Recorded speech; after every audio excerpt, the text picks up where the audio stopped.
It's funny, Duncan, because I was reading about, is it a lignin, the pulp byproduct, which is now going into concrete. It's using to green up concrete as well. It's almost like forest products are actually almost, there might be as much forest product going into non-timber based products. Yeah, so I mean, definitely on the concrete side, I'm seeing that. So yeah, basically integrating or cellulose, for example, Mm. from the pulp into cement, into concrete structures, so that there are advantages of using cellulose. It basically enables the structure to actually cure the concrete material to actually cure slightly quicker, and but then at the same time enha enhances the strength of the concrete, and then additionally similar types of phenomena with lignin.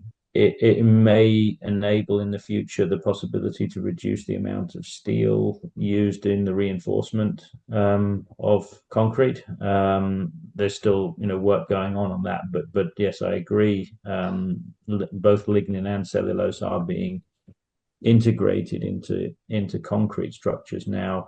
And in terms of steel, I'm not so familiar with steel basically being enhanced as a result of using Mm. cellulose or lignin. So there is a very large project in Sweden at the moment in relation to steel. So it's being called green steel, but effectively the Mm. basis of that green steel is the energy source used to make the steel, and that is hydrogen.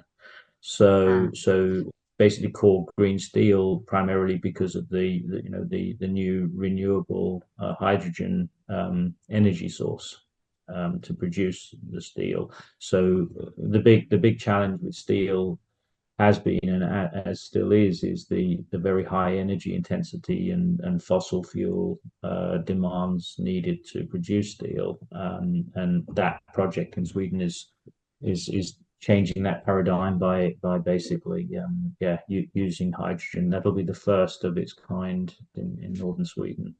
So Wow. so yeah.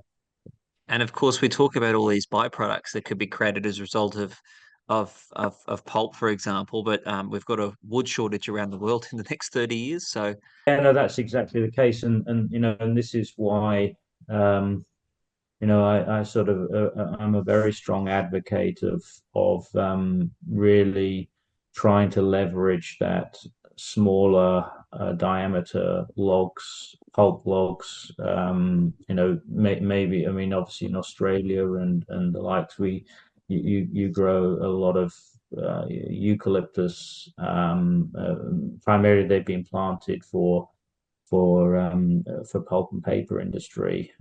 So they're very relatively fast rotation, 9-10 year rotation rates, something like that, and then they're chipped up and primarily shipped offshore.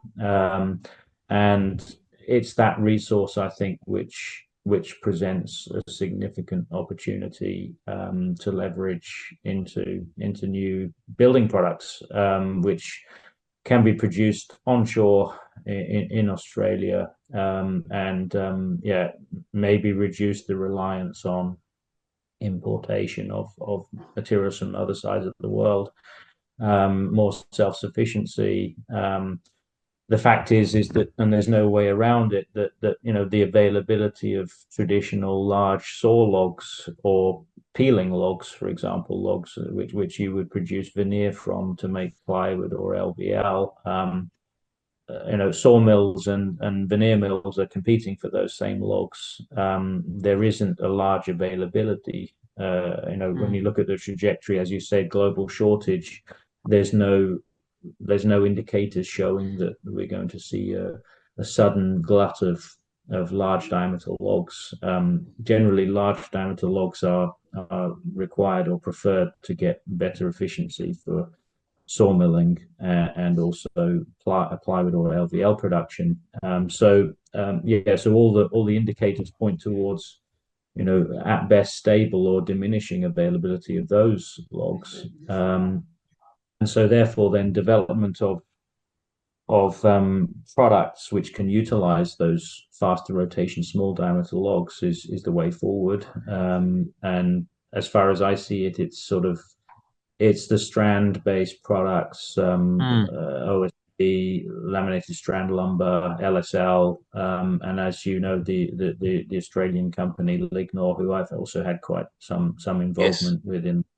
Um, that was very much utilizing strands, both of eucalyptus or the local pine species there, and stranding that, and then basically cross laminating it to make a cross laminated strand timber. So the next generation of CLT, again, Mm. just leveraging that pulp log resource. I think that's the natural evolution and change which is going to come.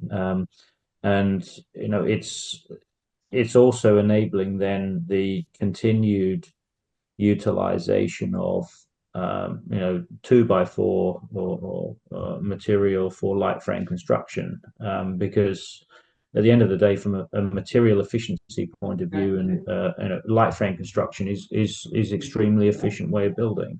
And the original I-beam, which was developed, was extremely material efficient product with excellent strength performance and properties. So its strength to material efficiency is extremely good. We've somehow in the rush to embed so much carbon into our structures, we've maybe overlooked material efficiency, which are indicating, you should only use a very high volume of wood in sort of like in a mass timber situation, where it makes sense, and where it's structurally sound to do it. But where it's not sensible, then you shouldn't use it. In North America, especially, we see an advancement of what they call the post and deck or post and slab construction method, Mm. especially in